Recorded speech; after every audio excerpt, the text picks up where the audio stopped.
treat. It's my pleasure to introduce the pride of Ennis, Texas, and the star of more than 200 TV commercials, Jumpin' Joe Griffith. All right, give Salam a hand. Isn't he doing a great job? That's great. I always love it when they introduce you as somebody who's made over 200 television commercials, and then you get up here and people look at you like,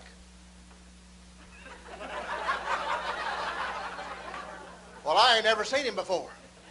Well, the reason you've never seen me is because every time I'm on television, you're in the bathroom. You think about it, folks, if it wasn't for me, how much pain you'd be in.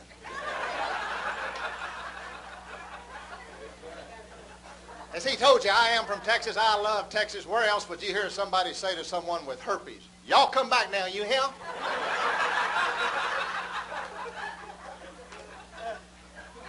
Isn't that dumb? Herpes is really dumb. You ever think about all the dumb things people say and do? You ever think about all the dumb people there are?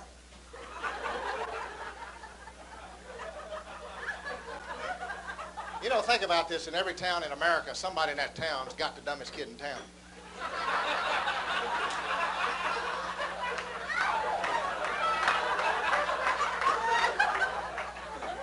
Now, they don't mean to do it. Because when you're in love and about to get married, you don't stop and say, well, maybe we ought not to do this. We could have the dumbest kid in town. You see, they don't ever think about that because they're too dumb. Well, doesn't it stand to reason that dumb people have dumb kids because ugly people have ugly kids?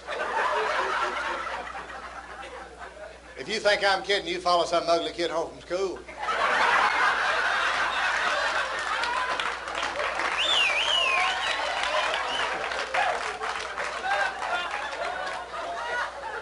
See if somebody ugly don't open the door and let them in the house.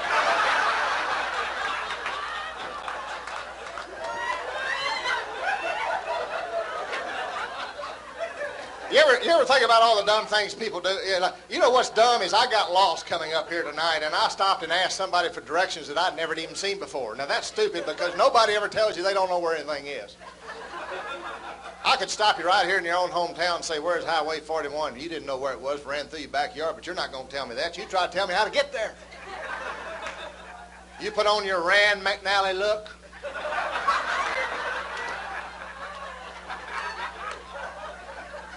And your tour guide voice, and 10 minutes later I'm making a U-turn in a car wash.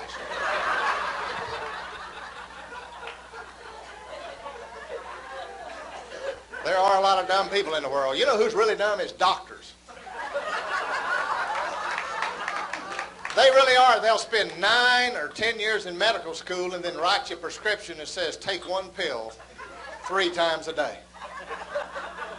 Now, folks, that's dumb because once you take it that first time, it's gone.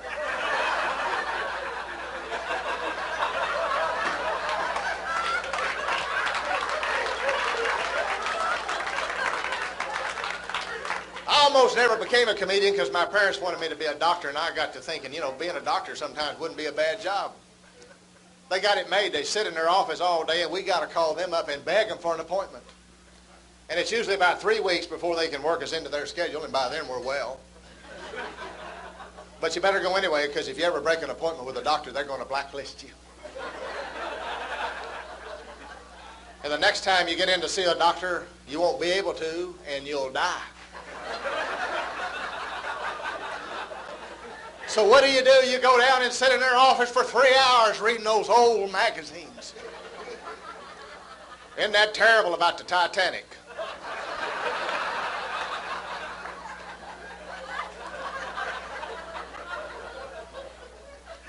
Did you hear this voice over a loudspeaker that says, Mr. Griffith, the doctor will see you now. Big deal. That means you're going to go sit in his back office for another hour. Have you ever noticed that the guy who went in ahead of you never came out? Where is he? He's down in the Dr. Brunelaw's funeral home. That's where he is.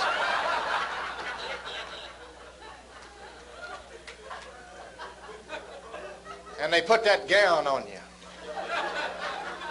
Have you ever had that gown on? You've had it on, hadn't you? I'd like to meet the man who designed that thing. I'd like to find out what he had in mind.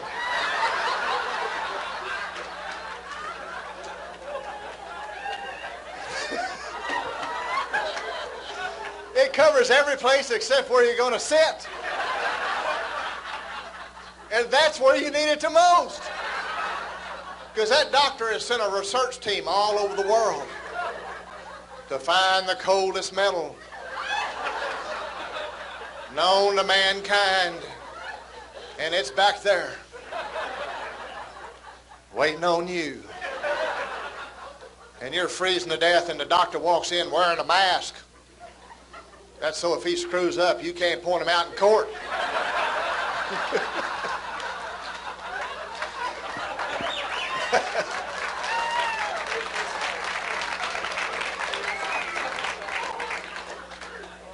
And then he starts jabbing around on it, and every time the doctor touches you, it's $10.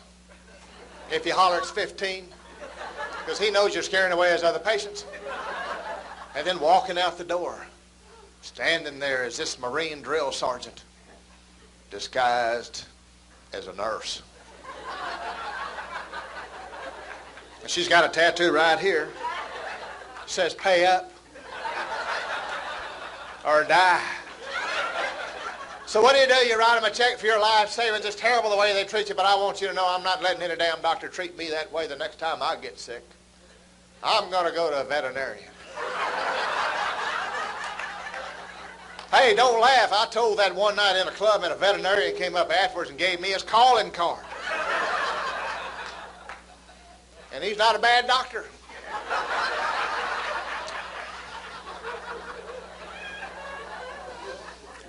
If you don't mind having a checkup on all fours.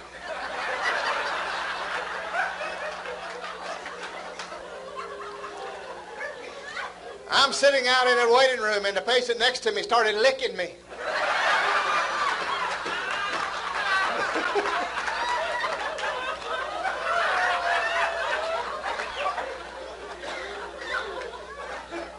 The guy on the other side thought I was a fire hydrant.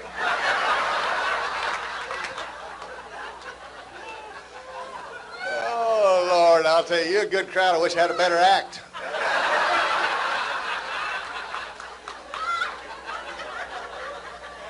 I'll tell you what, you talk about dumb, I got an uncle that's dumb. This guy tried to lose weight by riding an exercise bicycle to work.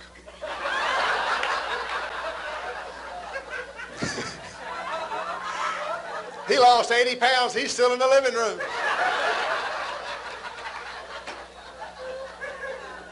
You know what's dumb? You got a dog. You got a dog. Anybody here got dogs? Now, look, I got a dog. I got a Labrador Retriever. I want you to know I love dogs, but they're dumb. Dogs are dumb. Let me tell you why. They're wonderful to have, but they're dumb. First of all, they can't get on the sofa. We don't let them on the bed. They don't watch television. Then some burglar breaks in the house, and the dog is supposed to risk his life trying to protect all that stuff.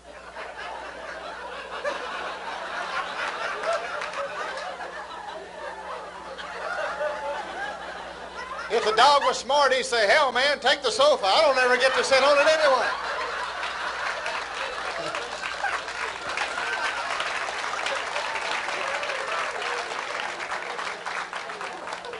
I'm going to tell you I did something dumb the other day. How many of you have done this? Holler out if you've done this. I locked my keys in the car and left the motor running.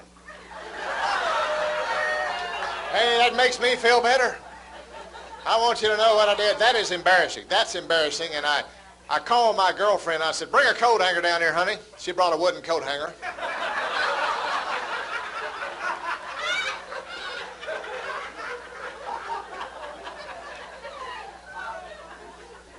Unbelievable. Finally, I had to go get a coat hanger. It took me 45 minutes to get my car door open. I got to thinking, I never thought this would happen once. It may happen again. If it does, I'm going to be ready. I'm a Boy Scout. I don't do anything. You know, I'm ready.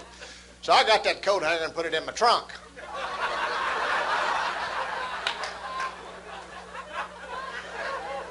Somebody asked me, they said, how many times have you ever locked your keys in the car and left the motor running with the trunk up? I said, I never thought about that. So I did the smart thing, got another set of keys and put them in the glove compartment.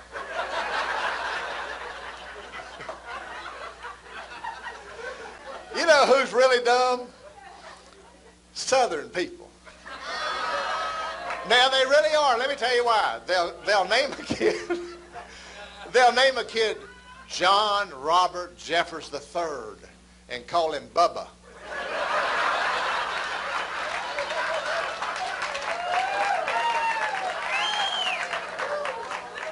Now I'm going to tell you, if you want your kids to be successful, don't ever give them nicknames, because you'll never be as successful as you can be with a nickname.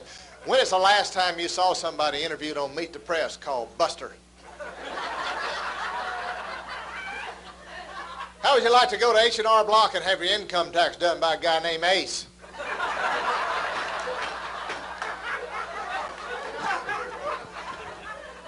You ever borrowed money from a banker named Slick?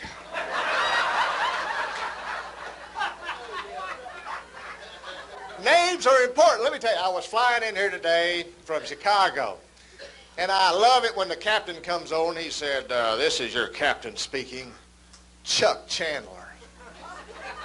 I mean, you know the guy's been a winner all his life with a name like Chuck Chandler. You know he's going to get you there. Well, today I had a guy named Percy Lavender.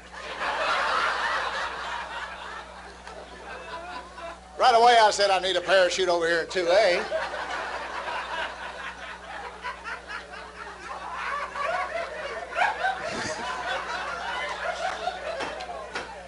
I'll tell you something. Have you ever done this? Now, be honest. You go to somebody's house to a party, and you use their restroom, and while you're in there, you peek in their medicine cabinet.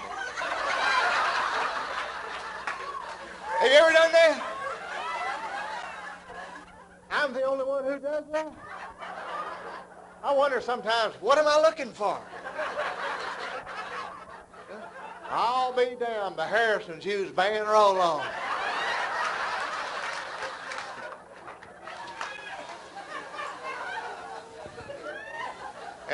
I'll tell you, hey, did y'all read in the paper today where the Pentagon's coming out with a new missile called Bud? They're going to get rid of the MX. They're going to have a new missile called Bud. This means that Reagan can call the Russians and tell them, for all you do, this Bud's for you.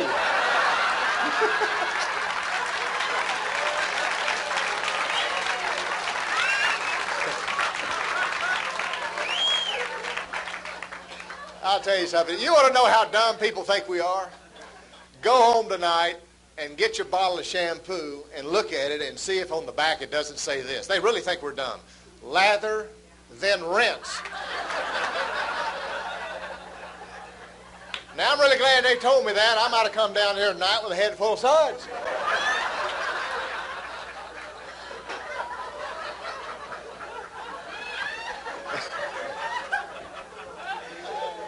I'll tell you the truth. Listen, I was in a department store the other day in Valley View Shopping Center in Dallas, and they had a sign outside of a department store that said, you ready? Ears pierced while you wait.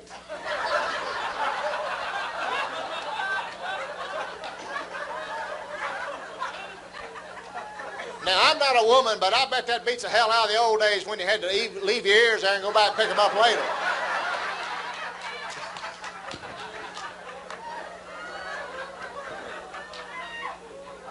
I love dumb things. You know, you can stand up here all night, but I'm not going to, of course. Talk about some of the dumb things people say and do. I love it. You go into a bar, and the bartender says, can I get you a drink? I'll say, no, I just came in to see if you'd rotate my tires.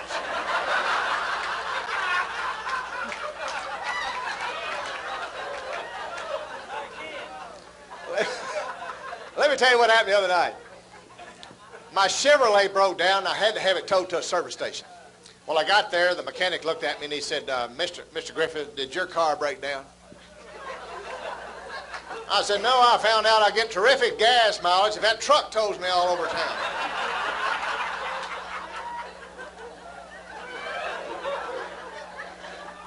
Now, here's the big part. There was a sign on the wall that said, be sure and ask for genuine GM parts.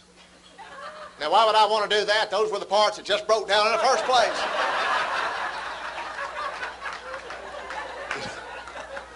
And what do they always do, the mechanics? They try to scare the hell out of you, right? They say things like, Mr. Griffith, you don't actually let your family ride in this car, do you?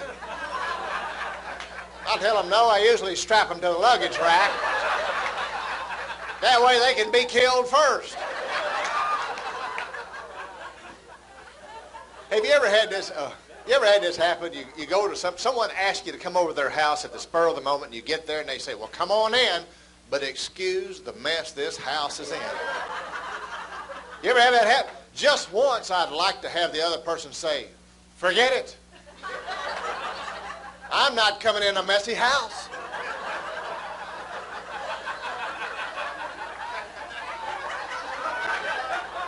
Call me when you clean the damn place up.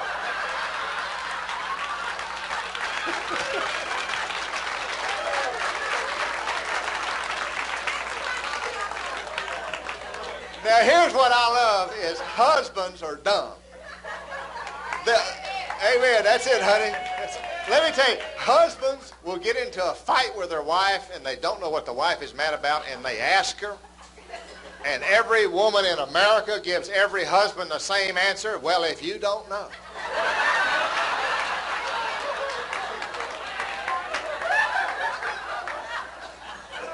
I'm certainly not going to tell you. And then the husband starts to guess.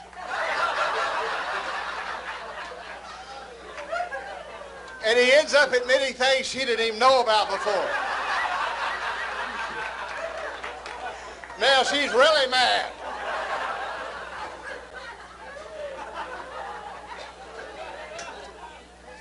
Don't you love it when you go into a restaurant and there's nobody closer to you than the county line, and they say, how many in your party?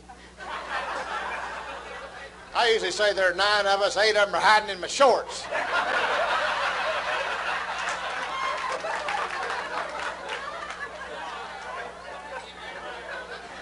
Let me say, I went into a store the other day and I told the clerk, I said, I noticed you're out of canned peas. Are you going to be getting some more in? He said, I don't know. Do you want me to go find out? I said, no, let's just stand here until somebody dumps a truckload of them on us. How about when you're trying to cash a check and they've got this 15-year-old FBI agent working behind the counter?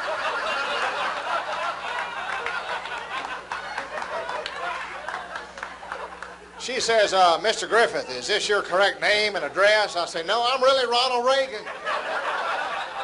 I just love using Joe Griffith's name. Where do we get these people? Oh, here's something else. Is you go into a 7-Eleven to buy something, they always try to sell you something else. I went in the other night to buy some cigars. The guy at the counter said, Mr. Griffith, like to buy a little bread tonight? I said, why didn't I think of that? A cigar sandwich.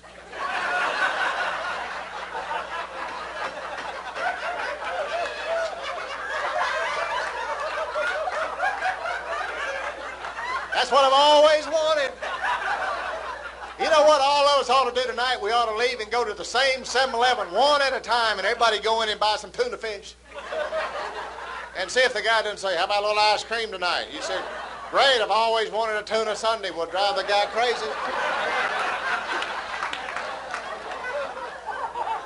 You know what I wonder is, where do they get these people? You know what I'm thinking? These are the same people that actually eat dinner at Kmart.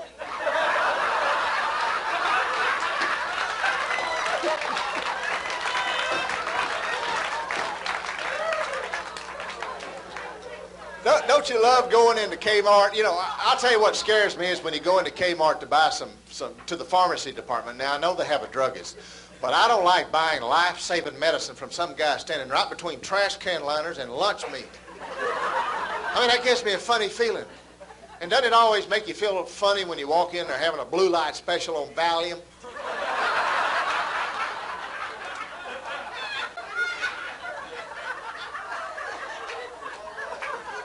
Say, did you hear that Sears, Roebuck, and Montgomery Ward are going to start being like Kmart? They're going to have one salesperson for every 5th store.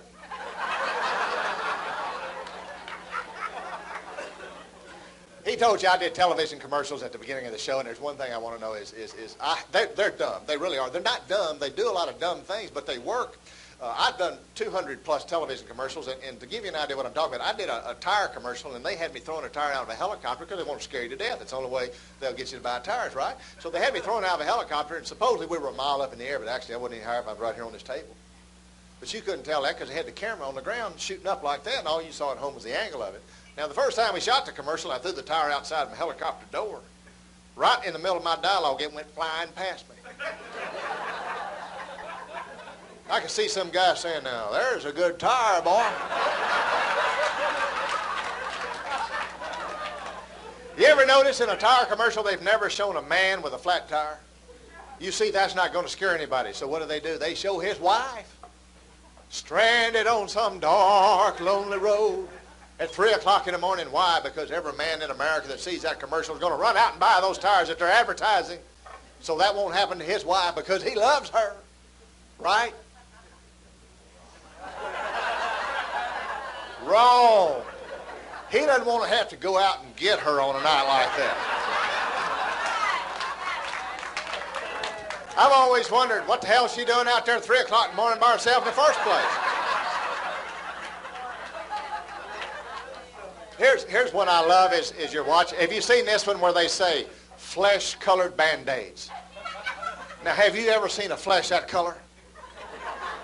I did. The guy was dead. How about this one on kids' toys? Some assembly required. That means you better have graduated magna cum socket wrench from MIT if you're going to have a prayer getting that thing put together. I love American Airlines. American Airlines is doing what we do best. Now, it takes guts to brag about losing other people's luggage.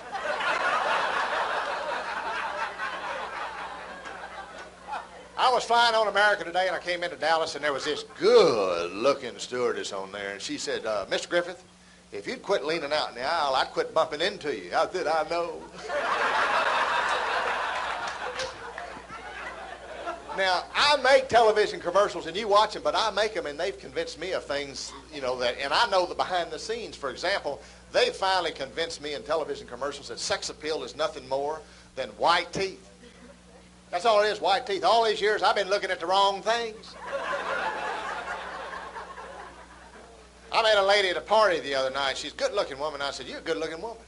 Let me see your teeth.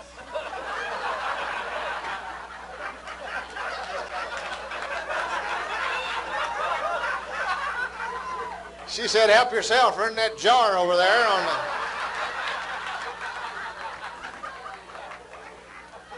How about this one? Are you a hemorrhoid sufferer? I tell them, hell no, I enjoy having them.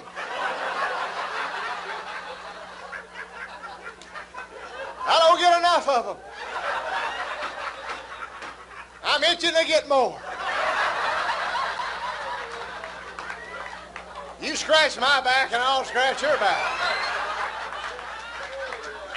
I'm going to tell you, you're my kind of crowd. I'll tell you why, because you're getting to the age that I am that when you get to be my age, you get stuff mixed up in your bathroom. You got so much stuff in there. In fact, the other day I got my hair conditioning cream mixed up with my Preparation H. And now my hairline is shrinking.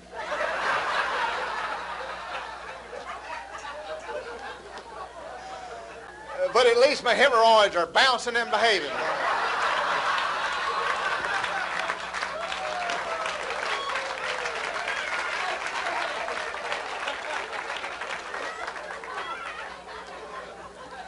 I love beer commercials. A lot of you drinking beer. You know, beer commercials feel like if you're dumb enough to drink beer, you'll swallow anything. Like the idea that beer tastes better if it's delivered by a bunch of Clydesdale horses. Now, there's no connection between the beer and those horses. And if there is, I don't want to know about it.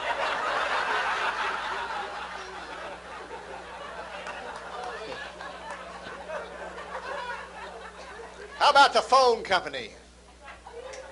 Calling long distance is almost like being there. Then you get your phone bill and you realize you could have been there.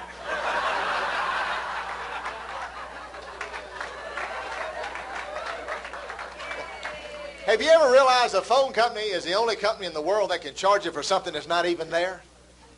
They charge you more if your number is not in the phone book. Now, I have never understood that.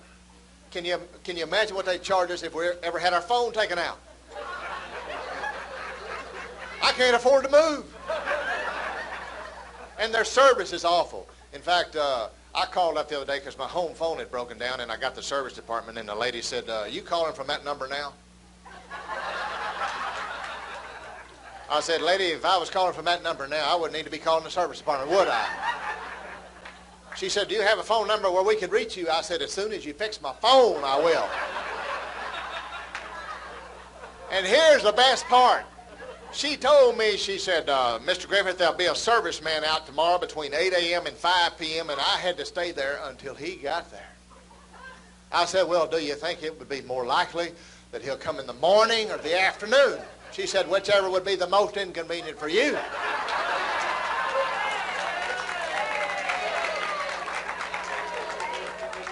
Now, what happens? You sit there all day, and you leave for 1 minute. And you come back, and there's this little note dangling on your door that says, sorry we missed you. You'll have to schedule again 3 years from now to get your phone. How about the power company? Why is it the power company can estimate your bill, but we cannot estimate our payment? It only seems fair. They sent me a bill the other day estimating that I had used $60 worth of electricity. I said, you're wrong. I estimated I only used $40 worth. Well, they didn't care for that. They wrote me back estimating it'd only be 2 days before they turned off my juice.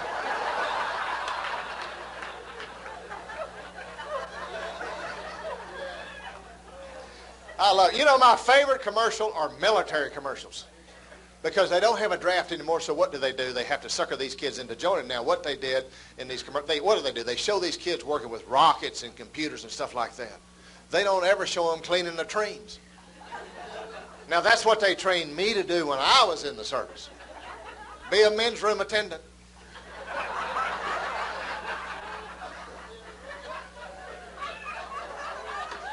That's how I won the Purple Heart. Seat fell down, hit me in the back of the neck.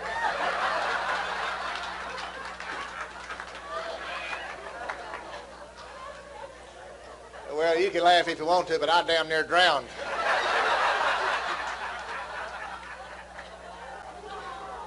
I love slogans. I really do. Slogans is something else they do in commercials like, how many of you remember LSMFT? See? Right, they haven't used it in over 20 years. And, of course, flop, plop, fizz, fizz. Oh, what a relief it is. And, of course, I saw one driving in here today on the side of a plumber's truck.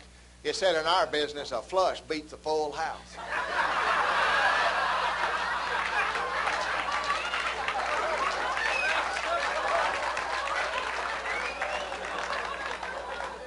I'm going to tell you the greatest slogan of all. Now, he told you I grew up in a little town of Ennis outside of Dallas here. And this is a great guy. There's a guy in my hometown. His name was Cletus Earl. And Cletus was crazy. His daddy was a Texas highway patrolman. And Cletus used to steal his daddy's highway patrol car about 3 o'clock in the morning. He's 12 years old. Go out on the 4-lane highway, turn on the red light and the siren, and tell people, pull over and wait here.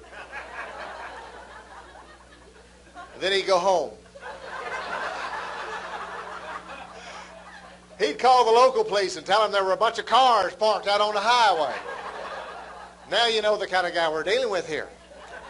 Well, when he got up in high school, he got his driver's license and went to work at Keever's Funeral Home. And he painted my favorite slogan of all time on the back door of that black hearse, big pink letters, said, dial 180, and away you go.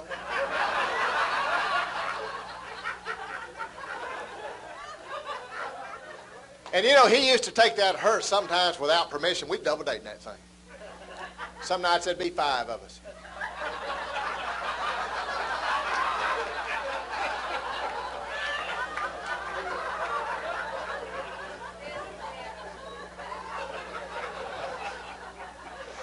You tell old Cletus to dig you up a date, and boy, he would.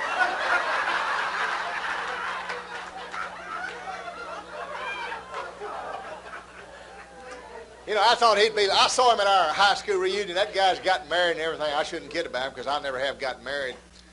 I usually don't like to say that because people say, well, I'll bet he's particular. I'm not particular. They are. I had a chance one time to marry a movie star. She said, Joe, how much money do you make? I said, $400 a month. She said, that won't keep me in Kleenex. I said, okay, I'll ask you again when you get over your cold.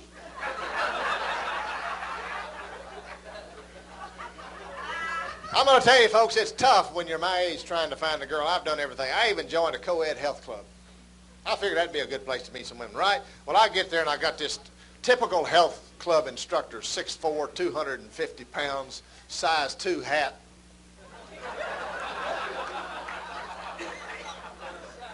I'm standing there in a pair of swimming trunks looking like a harpoon with hair.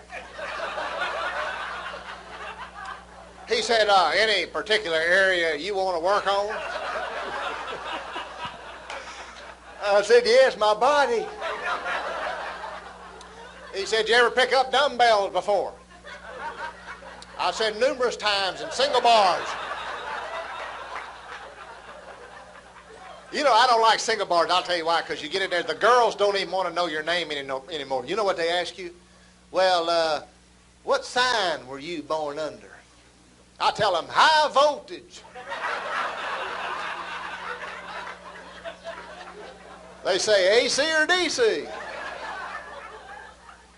I told one girl wet paint, she couldn't keep her hands off of me. I went into a singles bar the other night. I'd had a few drinks. I got all duded up. You know, let's face it, folks, when you're my age, you got to try anything. I had on a pair of $900 cowboy boots rented. A $400 suit and a gorgeous hairpiece. Well, this is not it.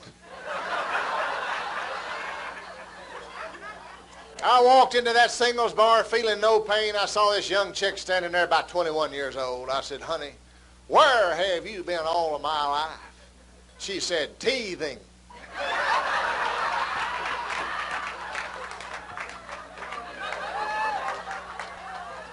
I'll tell you, I'm a Catholic. I found a great way to meet them. That's at church. I wait for them outside of confession. I figure when they come out, they're ready to start all over again. I'll tell you what, you've been a great audience. I love every one of you. Have a good time.